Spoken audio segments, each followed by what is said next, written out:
One thing that was really interesting for me was that I had gotten a new job. I had sort of started seeing a new partner, and I had gotten Rockette all at the same time. One of the things that you have to do with the dog that you don't have to do with a cane is teach the dog. Play with me. 7 a.m. walks, playing with toys, getting huffed at. I mean, tell me more about some of the changes that having a dog has brought into your life. Oh my goodness. Like, I'm so sorry. That's not me. That's just my dog. You definitely think about travel a little bit differently. You definitely want to have those good orientation skills. You are correct, Sam, in saying orientation is super important because a dog is not going to direct you to where you want to go. I was working with somebody and said, well, the dog will just take me to wherever I want to go. And I said, no, the dog will eventually learn how to get to familiar routes, but ultimately it's up to the user to be able to direct the dog to where they want to go. And they even said that it really helped to reduce violence within the prison.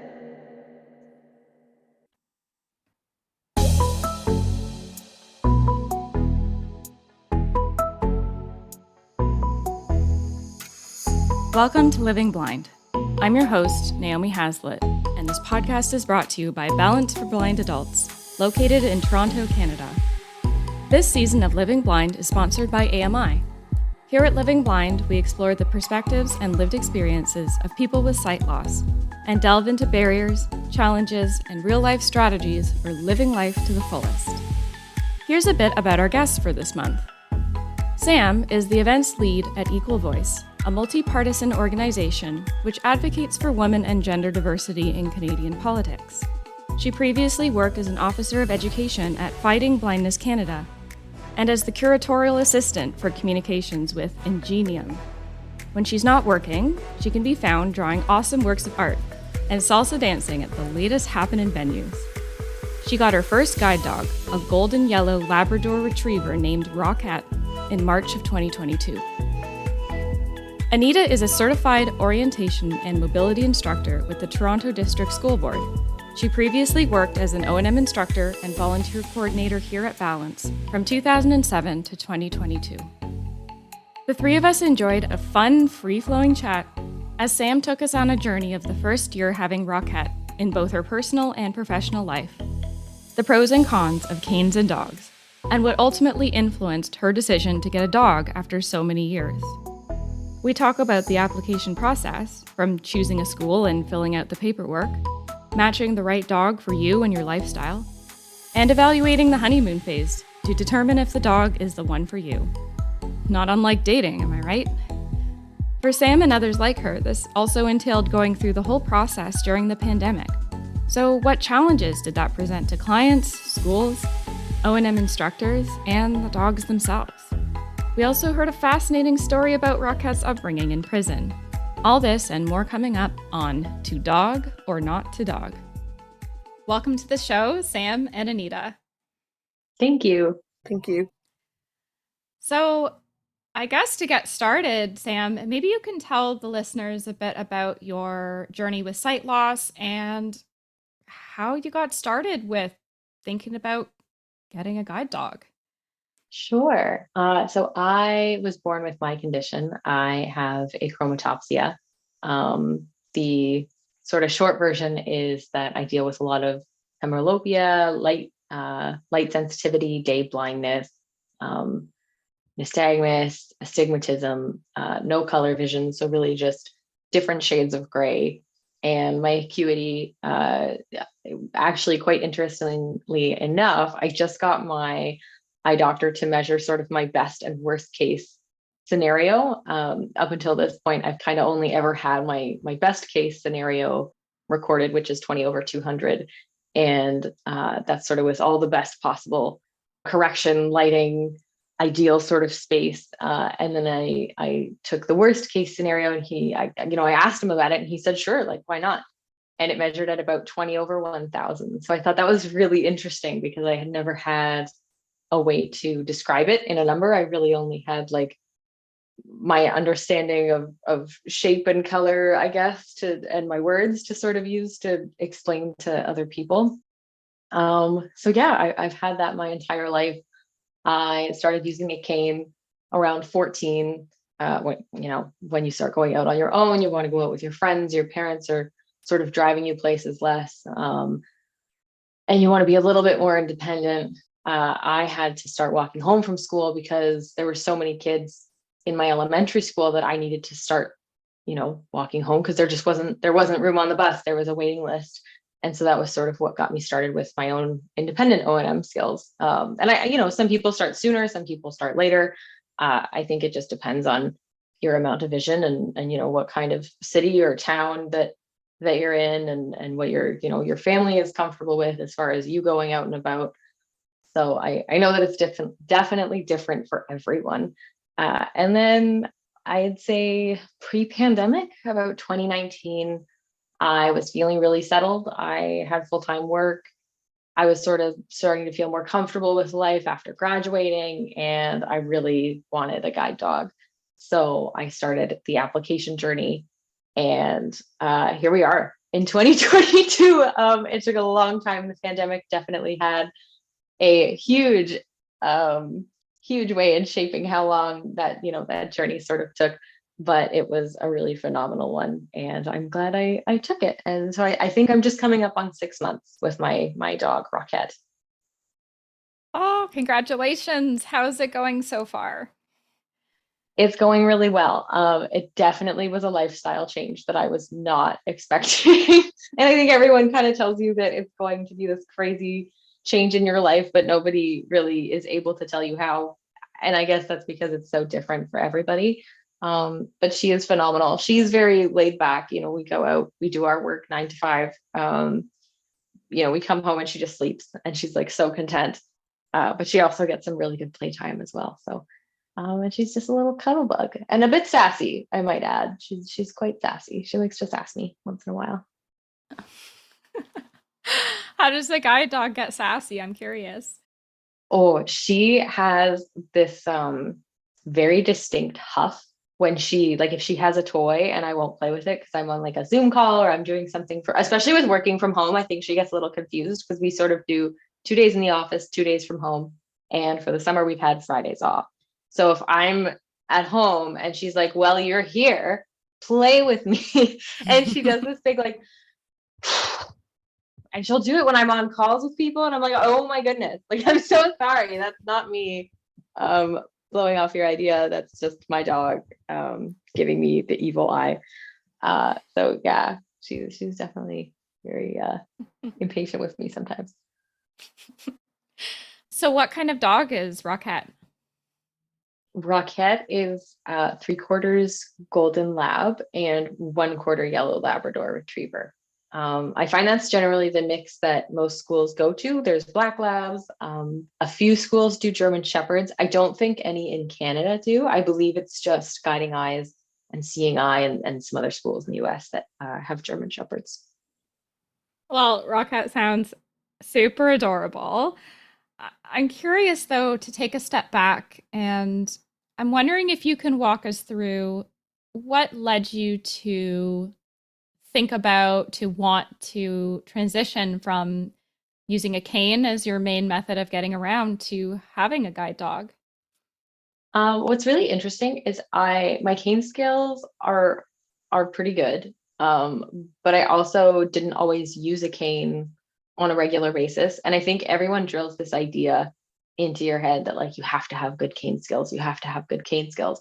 And I almost want to rephrase that to like you have to have good O&M skills, because a cane can and can't help you in certain situations, and that's different for everybody. So I would say like as long as you know how to orient yourself like with traffic and with a sidewalk, and I know that's probably pretty dangerous, like sometimes for some people, like yes, I know everyone goes through their phases of like denying the cane and like not wanting to use it because it's different, but I feel like that's also the transition to using one is different than figuring out, like realizing that you don't need it all the time. And I think that scares the sighted community and able-bodied community a little bit because they don't like when we take risks, and everyone else is allowed to take risks, but yet when we do it, everyone is just like double terrified because they're like, no, don't do it. So yeah, I think it was really, the companionship was a big one. And a lot of people said, well, you can't, a guide dog isn't a cane. You can't fold it up and stick it in your purse, or you can't, it poops and like it does all these other, like it's a living thing. And I really wanted that. And like now that I did it, I'm so happy I did, because I have this little friend with me wherever I go. And sometimes a pain in the butt, I won't lie. Like they all have their days. Sometimes they're sick, sometimes, they don't, they have off days too. But I think it was just also the sighted guide. Like with a cane, your cane bumps into the object, and then you have to navigate around that object. Whereas with a dog, that transition is a little more seamless. Like the dog just goes around the pylon, or it goes around the person or the obstacle, and you don't really have to work that out yourself all of the time. So it's quite nice. I really enjoy it. It's a lot easier, and I find myself more relaxed when I go out and I travel now. It's interesting. I don't know if I've heard anyone on the show or in my experience talk about this before, that idea that, you have to have amazing cane skills and, you can't take risks. You have to stay with your cane instead of using other elements of the environment to get around. So that's something new I learned today.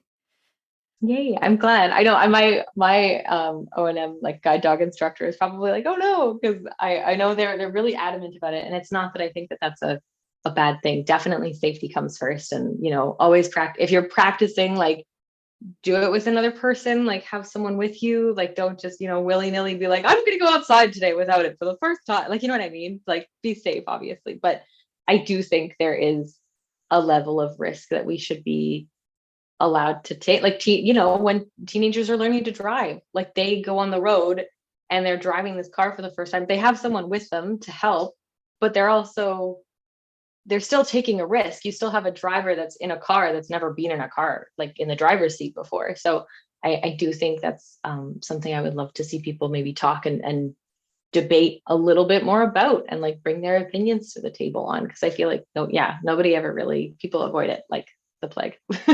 Yeah, I mean, I should mention Anita is with us today to give us a bit of perspective as an orientation and mobility instructor. Anita, do you have any thoughts about using the cane skills? Are there other ways that you teach people to get around in the community? Any thoughts on that, or any thoughts on the differences between using a cane and using a guide dog? Yeah, for sure. I think Sam summed it up really well. So I guess in terms of like using a cane, I guess in terms of recommending a cane use is like when you're really having a hard time seeing the path in front of you, especially objects and drop-offs, this might be a time to consider using a long cane or a guide dog. You definitely want to have those good orientation skills. You are correct, Sam, in saying orientation is super important, because a dog is not going to direct you to where you want to go. I was working with somebody and saying, well, the dog will just take me to wherever I want to go. And I said, no, this is not the case. You're still going to be expected to do that right turn, left turn, locate those things, on your own. The dog will eventually learn how to get to familiar routes, but ultimately it's up to the user to be able to direct the dog to where they want to go. And in terms of long canes, we call it an obstacle detector, I guess, to some degree, because you are touching pretty much every obstacle in front of you in your environment.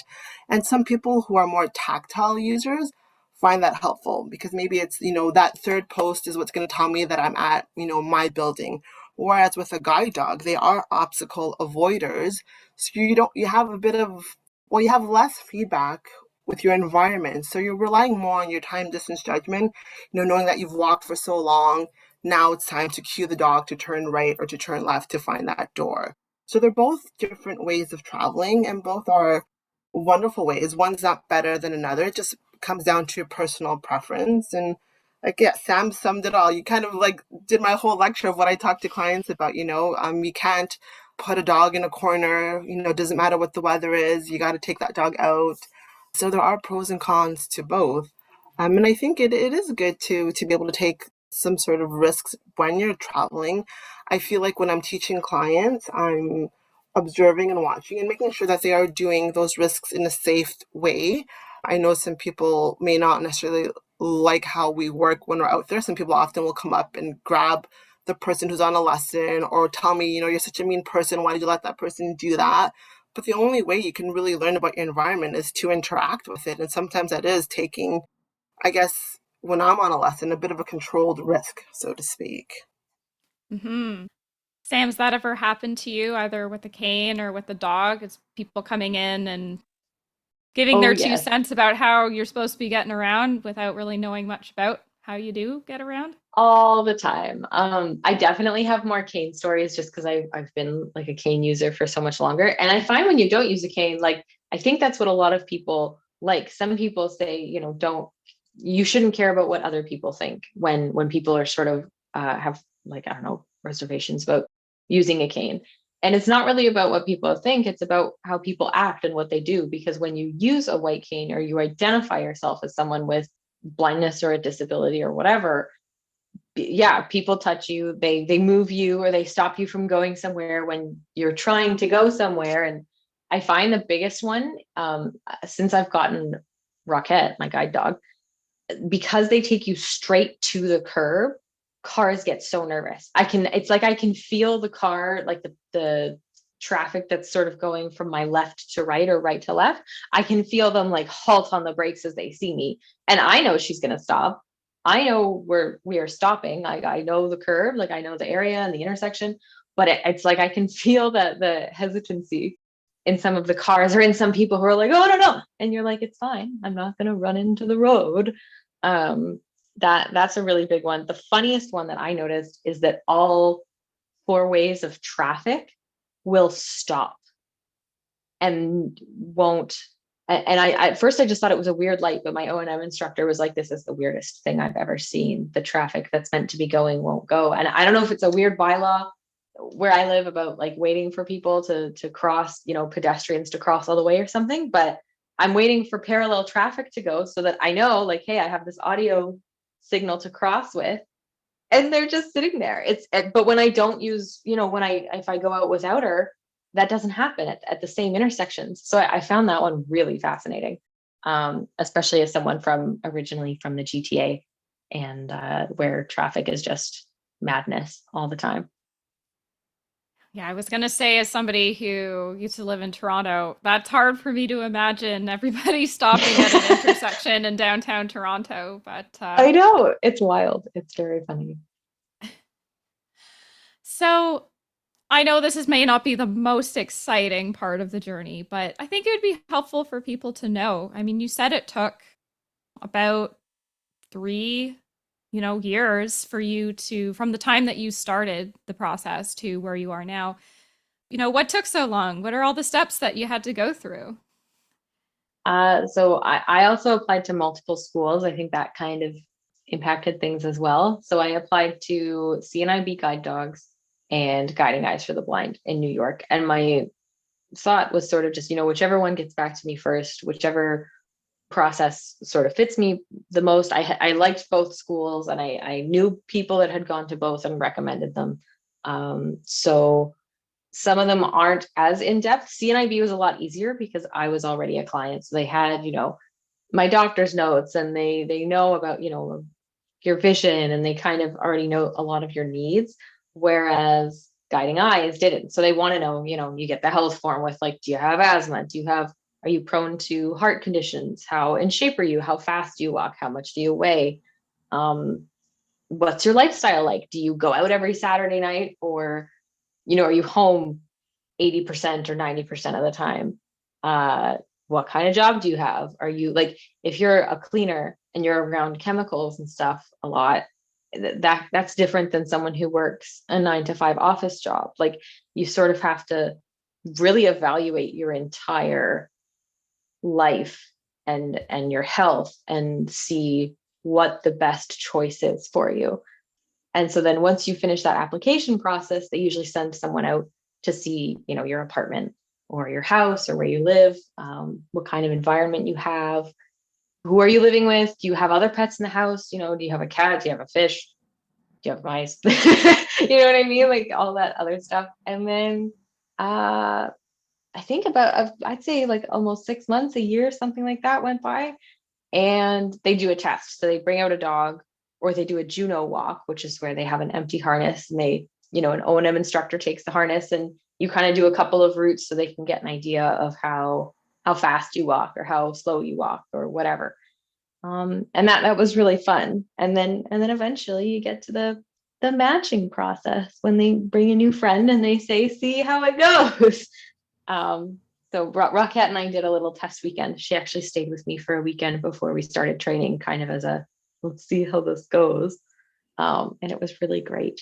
I loved it, even though it was very cold and I was very new to waking up at 7 a.m. to take her out to poop in cold weather. Oh no. Yeah. Well, hopefully she enjoyed the walk, even if you weren't too wild about it. Yeah, no, I think she did.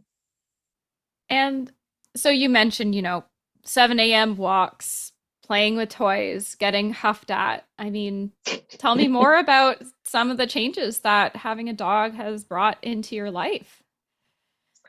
You definitely think about travel a little bit differently. One thing that was really interesting for me was that I had gotten a new job. I had sort of started seeing a new partner, and I had gotten Rockette all at the same time, like within the span of like a month. It was a lot. So I think I found the even though it was a really enjoyable experience, I think because of all the other things that were happening, it was a little stressful because I was really struggling to balance like this new job and this new relationship and also this dog. And like you kind of have to realize, okay, well, I don't want to, yes, I want to hang out with the new person that I'm seeing, but I also have the responsibility of like bonding with this animal. And, and then the new job, you're dealing with accommodations and asking for accommodations, but you don't really know what they are yet, especially because she was my first one. I didn't have, and, I didn't know what worked for me just yet. But, of course, there's, the 7 a.m. wake up, feed, take her out, give her a toy, let her have some playtime, downtime, get out the morning nerves before you go to work. Having to work her every day too. Like if there's a day where you just want to lie in bed, Sunday morning, if you had a big Saturday night and you want to stay in bed until 1 p.m. Or 11 o'clock, like you still have to get up, feed her and take her out. Like you have to take care of a living thing. And I think some people forget that. And I think I knew it, but it was a shock. Like the physical part of doing it was a really big change. Totally worth it. I would not change anything for the world. I love it. But in the beginning, it was a very big lifestyle change for me. Hmm. And, you mentioned that whether it was in your personal life or at work, you weren't quite sure at first how having a guide dog, was going to change things, whether it was accommodations or, spending time with your dog versus spending time with others. So I know it's only been 6 months, but do you feel like things have settled a little bit? Do you feel like you have more understanding of how Rockette fits into your life now? Oh, big time. So much better. And like just the people, it's also a good tester for the people that I bring into my life, whether it's a job or friends or a relationship or whatever, because I've learned that the good people who want to genuinely be in my life for me will make that sacrifice and will be like, yeah, she can hop in the back of the car or no, I will take public transit with you so that we can work her today, or I can drop you off at here so that you guys can work a little bit if it's a day where like I'm out of town and we're not working and I still want to get some exercise and some working exercises in with her. And then you also, run into people who are afraid of dogs and sort of problem solving with that, like people who are very nice and have no issues with you or her. But for example, there's someone in my office who is really afraid of dogs.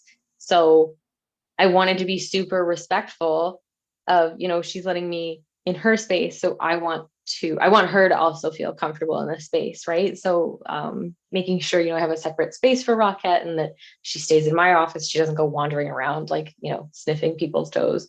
Even though I know that there's some people in my office that would love that. They'd be like, oh my gosh.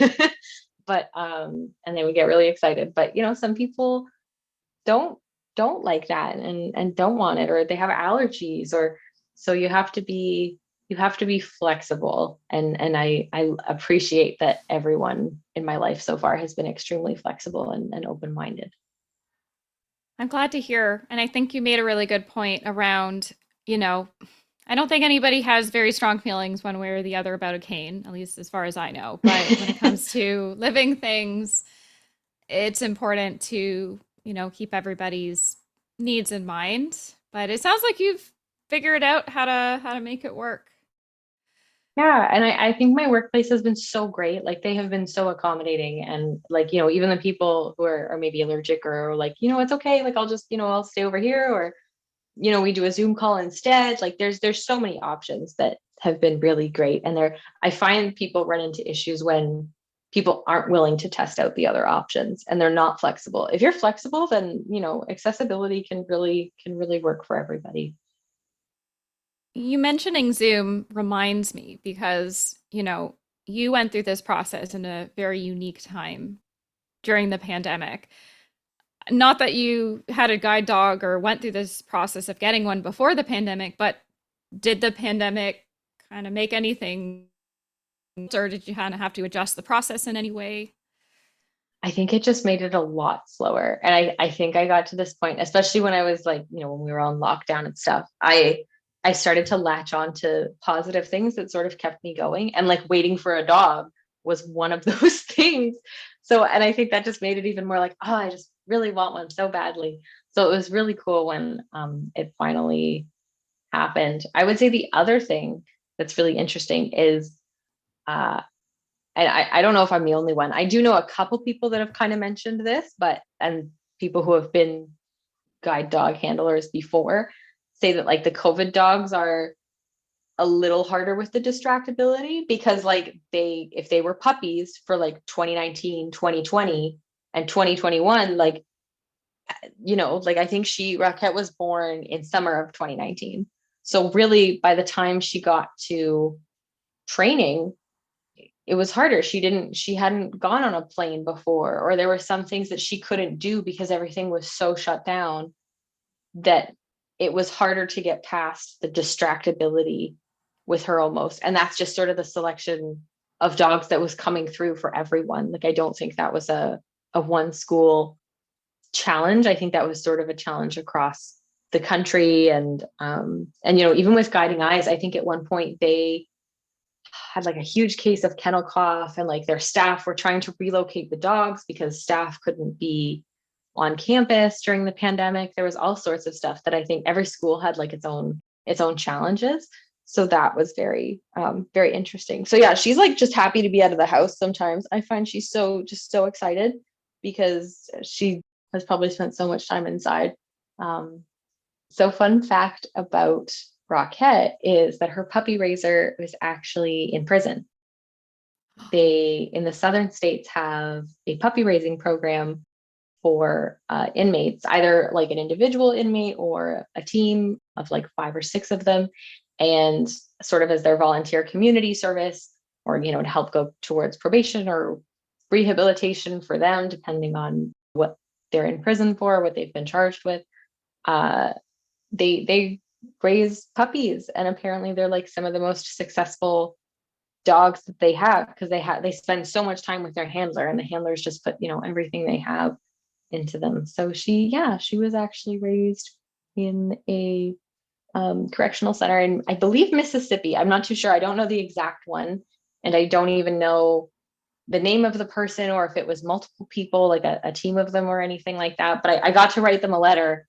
I believe they even, took out a couple of the details to keep everything like very private and very, I don't know, confidential, I guess. And I never really heard anything back. I don't think they would have been allowed to write back. I'm not too sure, but yeah, definitely really grateful to whoever they are. That is very interesting. I think that I'll only speak for myself as a sighted person. I'm imagining, a beautiful manicured lawn and a campus and, a little institution like a college where they have the CNIB trainers. So I think that's important for people to know that, guide dogs are trained in lots of different places. And I think that's a really cool program. Yeah, and they even said that it really helped to reduce violence within the prison, like even like between inmates or between guards and inmates, like any of that stuff. Like everyone was just lighter and more positive and happy and like willing to help each other out. So I thought that was really fascinating too, that it's sort of rewarding for both the dog and the people that are putting in all this hard work, like these trainers and these puppy raisers that are volunteering, you know? Yeah, for sure. And now a message from our sponsor. Discover AMI's collection of podcasts created by and for the blind and partially sighted community. Visit ami.ca to learn more. AMI entertains, informs, and empowers. And now, back to the podcast.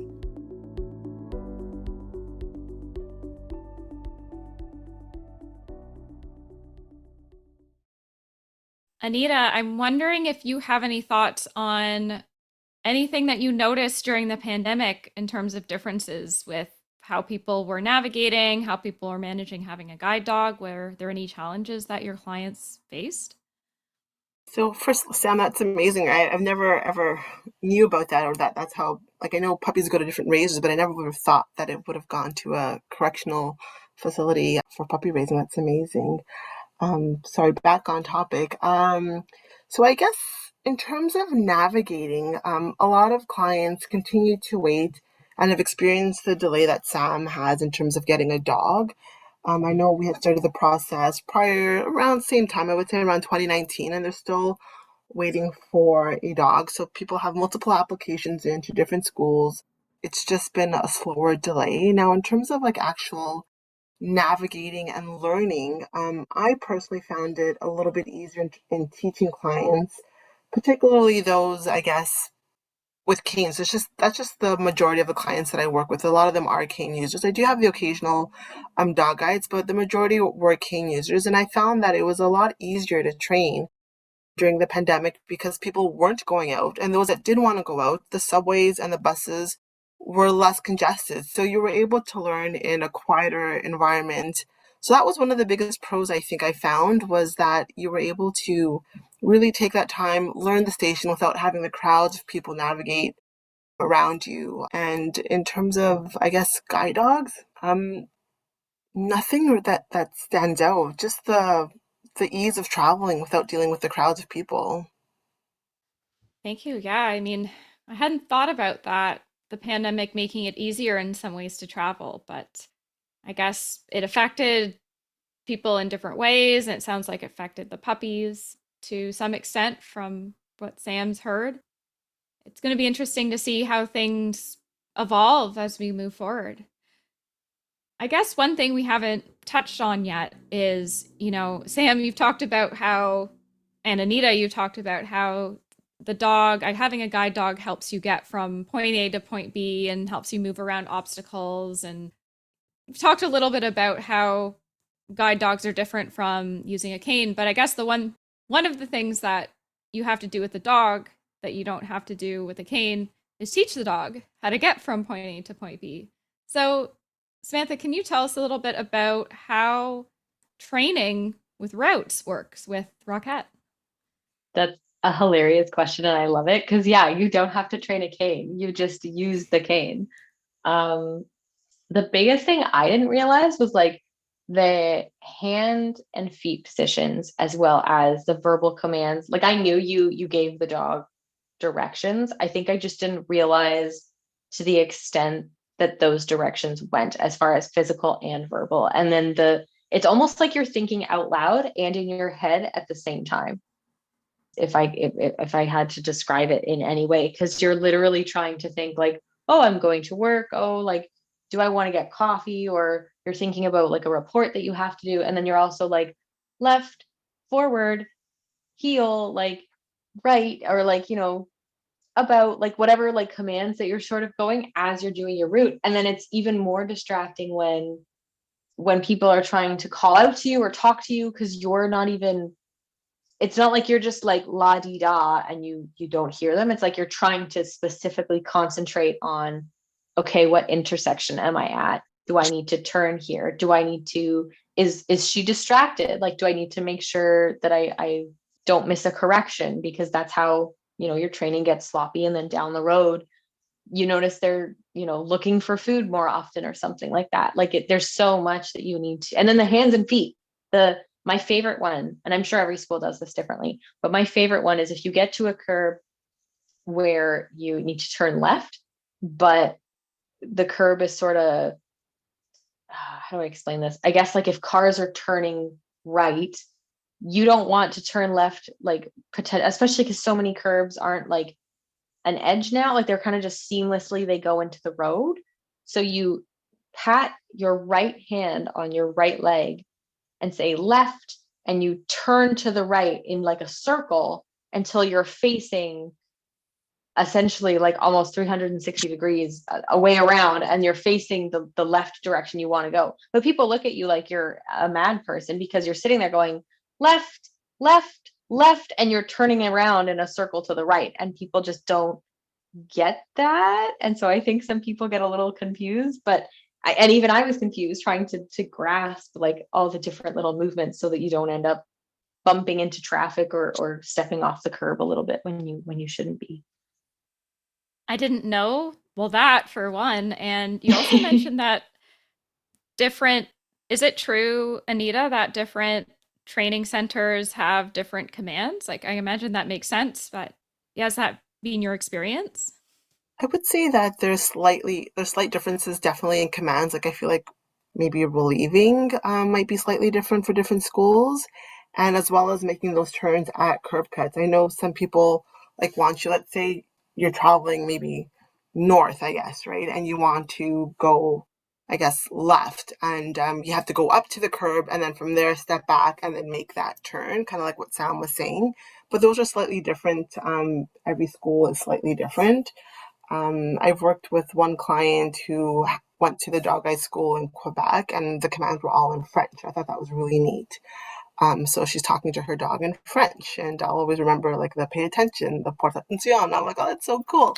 But we're not used to listening to it here in Toronto. You don't have that French as widely used as other places. So there are slight differences with schools for sure.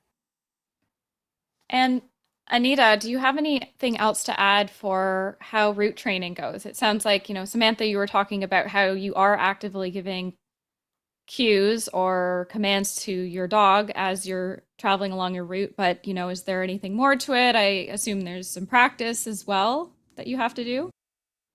Oh yeah, yeah. I would say it's definitely more like muscle memory now, but before, like it took me a couple months to like fully feel in the groove, even after graduation. I think that's the other thing. People assume that when you graduate, it's a perfect dog and you never have to do any more work ever again. And it's not. It's so much work, especially the first year. I think that's the other thing I wasn't aware of is how much energy and how strict you have to be that first 6 months to 1 year of your partnership.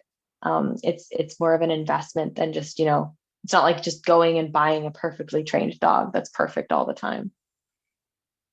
Anita, any other Yeah, thoughts on that subject? I do. So in terms of like our role as an orientation mobility specialist, usually what we do is we assist the handler work with their dog. So we never interfere with the dog eye training. If there's any issues with the dog, that's always going to go back to the school. But let's say, Sam needed a new route and she wasn't familiar with it herself. So we're pretty much coaching her on how to be able to coach her dog or training her on how to coach her dog. So this is the layout. You're going to listen for this noise here on the right and turn at that point. That way she can then give the commands to the dog. So I won't ever do the commands for dogs when I'm doing route training. Sometimes I'll be like, R, R, now do the R or do the L or whatever, just so that they know that it's coming up and they can tell the dog themselves. Just a bit of prompting in terms of their training. And I feel like different people work differently with their dogs. I've worked with clients who rely heavily on treats. Some clients use a clicker, and some clients just, use words, I guess. So they'll like rub the dog, say good dog or great job or whatever. So there's so many different ways that clients interact with their dogs. And it's really neat to see. And sometimes it is, I feel, school-based. Not every person I work with uses a clicker. I feel like that's specific to maybe certain schools. I know, Sam, did you work with a clicker at all in your school? I did actually, and it's super helpful. I find because we do treats and clicker and praise. So we're kind of like a mix of everything. And I found when I use the clicker, I find she absorbs it a little bit faster. Whereas with treats, it takes her like 3 to 4 times or even 5 times the first time. But with the clicker, I think just because she constantly associates the clicker with food, that when she hears the clicker, she's like, oh, okay, this is good. And like by the second time, she's usually really, really good with whatever the command is. So I feel like we have a better understanding of, well, the whole thing, right? From thinking about having a dog to applying for one and getting one and those growing pains all the way to learning a route. I think the last thing I want to ask you about, Samantha, is what advice do you have now that you've gone through this? And of course, you're still 6 months in, but I'm sure those 6 months have been quite the ride. What advice do you have for people who are listening in and thinking, I'd like a guide dog, but how do I know it's a good fit for me? What are some important things that I need to keep in mind? I would say once you have the dog, like I would say be strict, like be adamant, be not necessarily strict with the dog, but realize that it's going to be a lot of work, and put in the work, because it will pay off down the road. If you slack, that will also show down the road as far as the application process. Don't be afraid. Like when your school does come back to you, because some schools give more notice than others. Some say, we have some jobs coming up in the next 6 months. Are you free, December to March? But then other schools will be like, we have a dog for you, like right now. So don't be afraid. It's so hard not to get attached. I was in love with Rockette like the moment I met her. So it's very hard. I think any handler will tell you this, or anyone who's like gone through the process will tell you that you can get attached very quickly, but don't be afraid. Like there will be a dog out there for you. If the first one, even if you love it, if there is something about it that isn't working, don't be afraid to say so, like don't be afraid to see what else is out there, because it's something that's going to be in your life for a long time, like potentially 5 to 8 years, like or 2 years, like whatever it is. That's a big chunk, and so it shouldn't be something that you rush through just because you're like, oh, I really want a black lab, and this is a black lab, but maybe it's too high energy or too low energy, or too slow. Like don't fake it for the frivolous details, or some stuff like that. Like pick a partner that's really genuinely good for you and your lifestyle. So I've never had a guide dog, but I have had dogs. And I do know that when there's a dog around, it definitely brings a different side out in people. And I also know, from my experiences talking to people with guide dogs, or just seeing how people interact with folks with guide dogs, that you probably have to deal with, people coming up to you, people talking to you. Can you tell us a little bit about how having a guide dog has changed things from you, kind of from a social perspective, going around into the community?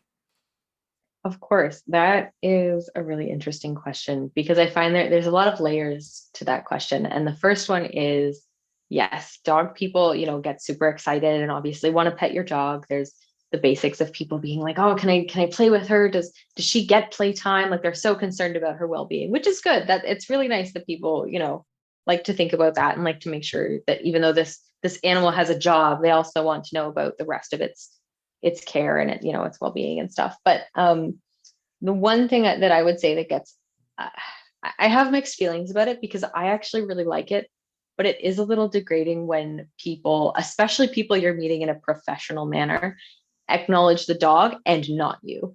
That's a little weird. If it's both, or if it's you first and then the dog, or even the dog and then you, whatever. But when they acknowledge the dog and not you, it's a little weird. It feels, I personally don't mind it as much, because I'm so used to the negative energy that sometimes comes along with having a cane, like a bit of the harassment, especially from men who are like, oh, she can't see me. Or, people who just assume you need help and that you're helpless, and they need to pull you and take you across the street. And meanwhile, you're like, actually, I was going east, not west, but whatever.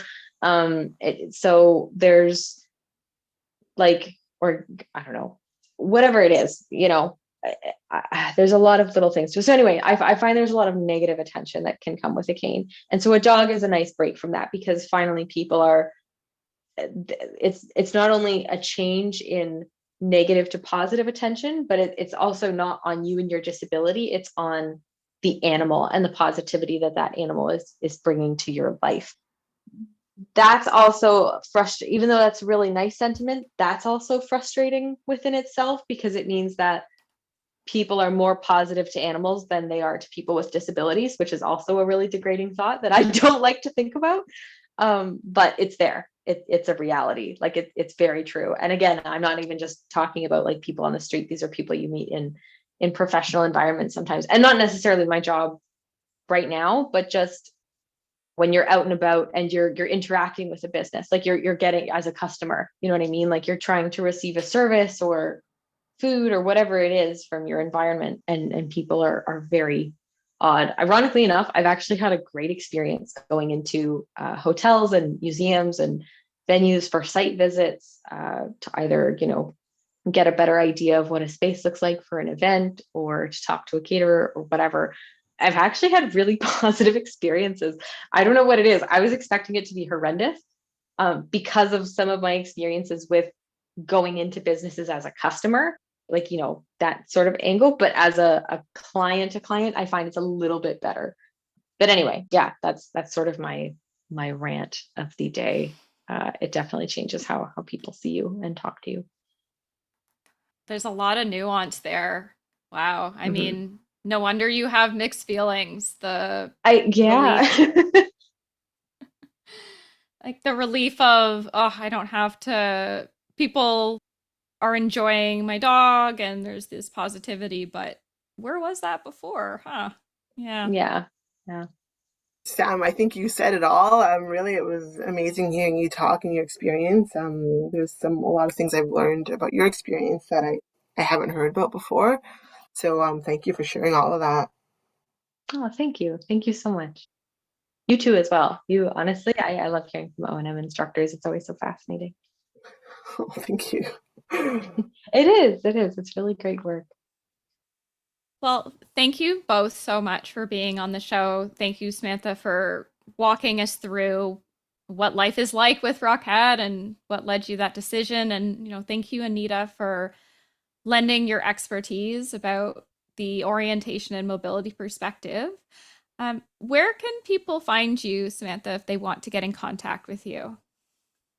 I like to be a social media ghost, but if people would like to follow Rockette, they are happy and welcome to do that. I do keep pretty active on her Instagram page. It's Rockette_CNIB guide dog, and it's on Instagram. So that's where you can find us if you want to reach out. Well, again, thanks so much for your time, Samantha. I wish you and Rockette all the best on your adventures together. And thanks again for coming on the show. Yeah, thank you so much for having me. It was really nice getting to know you too as well, Anita. It was a pleasure, Sam. I really enjoyed it. Thank you. And just like that, that's going to do it for another episode. We're glad you could join us. I really hope that you enjoyed this interview with Sam, Anita, and Rockette as much as I enjoyed doing it for you. We've got everyone's contact info plus further reading on guide dogs in the description below. Special thanks to Samantha Moore, Anita Laurnitus, our producer Jeffrey Rainey, executive producer Deborah Gold, and the entire team at Balance for Blind Adults. Feel free to subscribe and give us a rating and review on whatever platform you're listening on. And don't forget to let us know how we're doing. You can find us on Facebook, Instagram, YouTube, and Twitter by searching Balance for Blind Adults, along with the Living Blind Listeners Facebook group. You can also email the podcast with any comments, questions, or suggestions you might have at livingblindpodcast@balancefba.org. For more information about Balance for Blind Adults and our programs and services, or to access the show notes and transcription of this episode, please visit us at www.balancefba.org. I'm Naomi Hazlett, and this has been Living Blind, to dog or not to dog. Thanks for listening. Hi, Jeffrey Rainey here, producer of Living Blind, and I'm joined by Deborah Gold, our executive producer and the executive director of Balance for Blind Adults. How are you, Deborah? I'm great, thanks, Jeff. We are wrapping up this year's Because of Balance campaign, which listeners have been hearing about over the past few months. And we wanted to provide you with one final update. So, how did it go this year? Well, it was amazing. It was our best campaign to date. Not only did we have the most storytellers ever, but we raised the most we've ever raised, over $42,000. Incredible. Is there anyone special you wanted to mention? Well, on top of our 29 fundraisers, the storytellers who worked really hard telling their own stories and the story of balance and the work we do, we also had an anonymous donor that matched every gift made during the last 10 days of the campaign. Their generous gift really lifted us up this year. Hey, Jeff, you were actually one of our storytellers. How did you enjoy the month?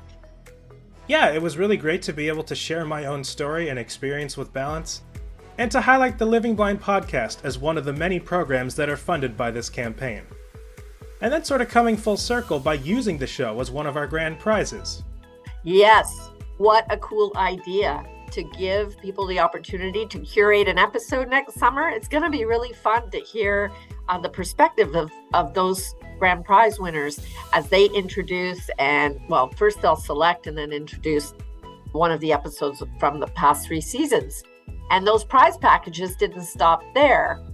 We got some amazing donations, and we need to thank those product donors for contributing to the prize packages for the campaign. So a big thank you to Humanware Canada, Optelec, Accessible Media Inc., and Clean Logic for their support in thanking our storytellers. And of course, so much gratitude to all the listeners and donors that made a gift this year. Because of balance, we are going to support individuals with sight loss wherever they are on their journey.